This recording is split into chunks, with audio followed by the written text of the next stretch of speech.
বাদলি মাথা তাও যে বাঁকা সিথা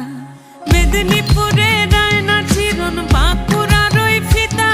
আর যতন করে বাঁধলি মাথা তাও যে বাঁকা সিথা পেছ পাড়িয়া রাজগো